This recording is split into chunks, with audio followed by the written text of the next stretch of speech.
குழந்தைக்கு பிறந்த நாள்.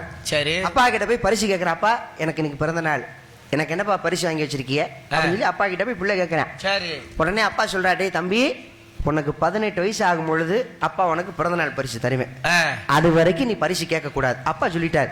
இவனுக்கு ஒண்ணுமே புரியல. ஒருவேளை பெரிய பரிசா இருக்கும் போல இருக்கு, அப்பா வாங்குவார் போல இருக்கு, ரொம்ப சந்தோஷத்துல இருக்கான். சரி. அவனுக்கு 17 வயசு ஆயிருச்சு.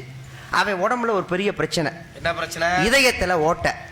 ஆஸ்பத்திரியில் டாக்டர் சொல்லிட்டாரு, உங்க பையனை காப்பாற்ற முடியாது, மிஞ்சி போனால் 4 மாசமோ 3 மாசமோ தான் உங்க பையன் உயிரோட இருப்பாரு, அதனால உங்க பையனுக்கு வேணுங்கிறத வாங்கி கொடுத்து அழகு பாருங்க, இதுக்கு மேல கடவுள் தான் காப்பாற்றணும் அப்படின்னு சொல்லி டாக்டர் சொல்லிட்டாரு. பையனுக்கு தெரிஞ்சு போச்சு நம்ம சாக போறோம்னு. அவங்க அப்பாவை கூப்பிட்டு கேட்கிறேன், அப்பா டாக்டர் எனக்கு இதயத்துல ஓட்ட இருக்குன்னு சொல்லிட்டாரு. 3 மாசமா 4 மாசம் தான் உங்க முகத்தை நான் பார்ப்பேன், அதுக்கப்புறம் நான் செத்து போயிருவேன். நான் சாகிறதுக்குள்ள இந்த பிறந்தநாள் பரிசு எனக்கு 18 வயசு வரும்போது தரேன்னு சொல்லியிருந்தீங்களே, அதை தாங்கப்பா, ஆசை தீர பார்த்துக்கிறேன் அப்படின்னு சொல்லி புள்ள கேட்குறேன். அவங்க அப்பா சொல்றாங்க, டேய் அதெல்லாம் சொல்லக்கூடாது, உனக்கெல்லாம் சாவு வராதுடா, நான் இருக்கும்பொழுது அப்பா உன்னை சாக விட்டுருவேனா?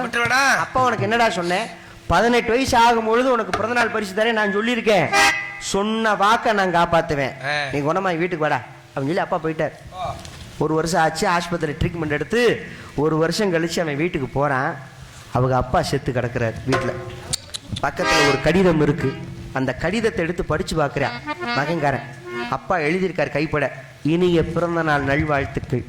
அப்பா உனக்கு என்ன சொன்னேன், உனக்கு 18 வயசு ஆகும் பொழுது உனக்கு பிறந்தநாள் பரிசு தரேன்னு சொல்லியிருந்தேன்ல, அந்த பிறந்தநாள் பரிசு எது தெரியுமா? ஆசையா கேட்டேல்ல, அந்த பிறந்தநாள் பரிசு என் இதயத்தை தாண்டா உனக்கு பிறந்தநாள் பரிசா கொடுத்துருக்கேன்.